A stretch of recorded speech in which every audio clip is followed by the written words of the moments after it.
कि हमर भाई याद तो करे आई, लेकिन हम कबो जताएब ना,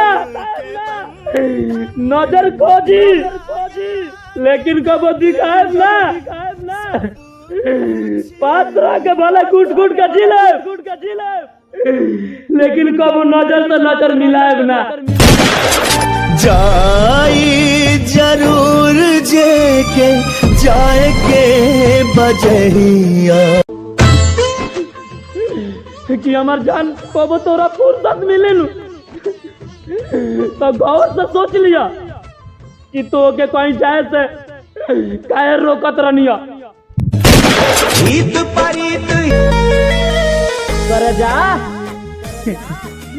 भले तू हमरा से दूर बाड़ी, सब लोग जानेला, तू मानो चाहे मत मानो हमार जान, सब लोग हमरे नाम से तो के पहचानेला।